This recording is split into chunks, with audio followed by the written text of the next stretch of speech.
If you want access to unlimited garden materials without spending money, this is one of those quiet tricks serious gardeners use that almost never gets talked about.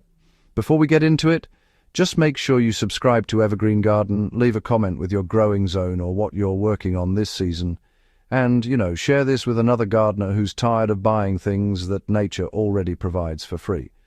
What I'm about to explain has saved me countless hours, improved my soil year after year, and removed one of the biggest barriers gardeners face: finding enough organic material consistently.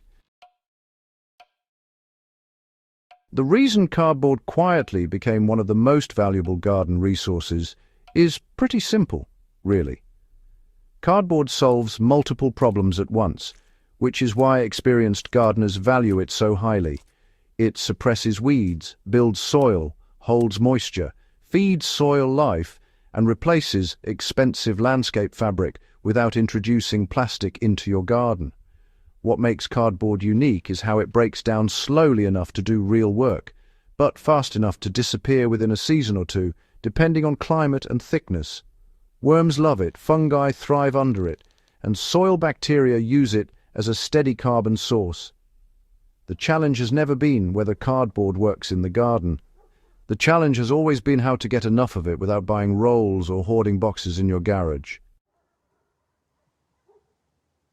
The sourcing trick that gives gardeners a constant cardboard supply is really about being a bit clever. The real trick is not collecting cardboard randomly. The trick is tapping into places that produce clean, flat, consistent cardboard daily, and are happy to give it away because it saves them disposal costs. Grocery stores, bicycle shops, appliance stores, and warehouse-style retailers generate cardboard faster than they can compact it. Most gardeners make the mistake of asking once and never following up. The gardeners who never run out establish a simple relationship. Walk in, speak directly to the manager or receiving clerk, explain you're a local gardener using cardboard for composting or weed suppression, and ask which day their deliveries arrive. Most stores restock early in the week. If you show up an hour before they bale cardboard, they will gladly stack it aside for you. Once they know you're reliable, they'll start saving the best pieces automatically. Why flat cardboard sheets matter more than boxes comes down to how well they work. Honestly, flat sheets are the gold standard because they lay tightly against the soil, block light completely, and overlap cleanly. Boxes with deep folds and tape create air gaps that let weeds push through. The best cardboard comes from produce boxes, frozen food cartons, and appliance packaging because it's thick, uncoated, and often tape-free. Waxed cardboard should be avoided because it doesn't break down properly and repels water. If water beads on the surface instead of soaking in within a minute, don't use it. Remove all plastic tape and labels, but don't worry about ink. Most modern inks are soy-based and harmless to soil life. How to prepare cardboard so it works like a professional system is pretty straightforward. Cardboard works best when applied wet. Dry cardboard repels water initially and can blow away. Before laying it down, soak it until it becomes flexible. This can be done with a hose, watering can, or by stacking sheets and letting rain do the work. Overlap edges by at least 4 inches to prevent weeds from finding light gaps. If you're dealing with aggressive grasses like Bermuda or couch grass, overlap by 6 to 8 inches and double layer the cardboard. One single layer works for annual weeds, but 2 layers are better for long-term suppression. Cardboard really shines in no-dig gardening. To create a new bed, mow or cut existing vegetation as low as possible. Lay wet cardboard directly on top, overlapping generously. On top of the cardboard, add a mix of organic material. A reliable ratio is 2 parts compost to 1 part coarse mulch like straw, shredded leaves or wood chips. For vegetable beds, aim for at least 6 inches of total depth above the cardboard. For perennial beds, 8 to 10 inches gives better long-term results. Within weeks, worms will pull cardboard down into the soil, creating channels that improve drainage and root growth. Cardboard fits perfectly into compost systems, as it's a carbon-rich brown material. In composting, it balances nitrogen-heavy greens like kitchen scraps and fresh grass clippings. Shredded cardboard works fastest, but even torn sheets will break down with moisture. A practical compost ratio is roughly 2 parts shredded cardboard to 1 part food waste by volume. If your compost smells or turns slimy, you need more cardboard. If it stays dry and inactive, you need more greens or water. Cardboard stabilizes compost piles and prevents the soggy anaerobic conditions that kill beneficial microbes.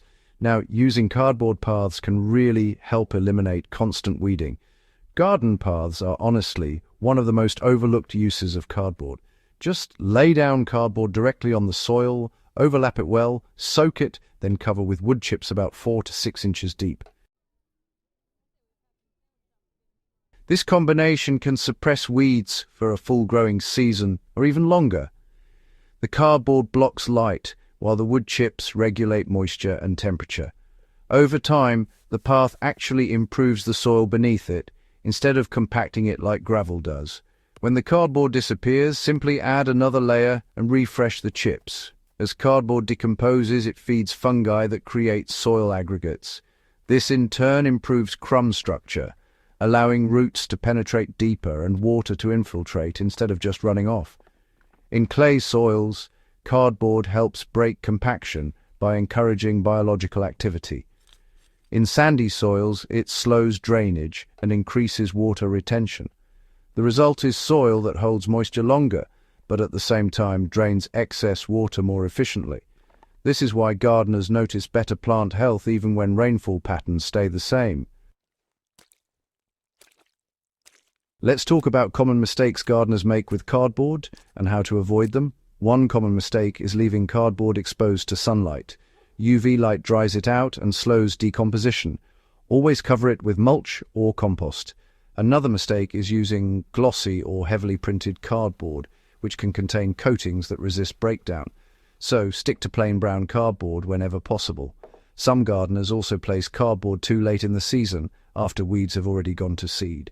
Cardboard works best as a preventative, not as a cure after weeds mature.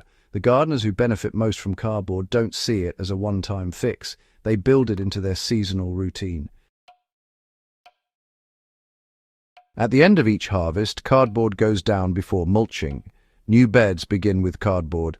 Compost piles are fed cardboard weekly. Paths are refreshed annually. By keeping a steady supply on hand, cardboard becomes as essential as compost or mulch.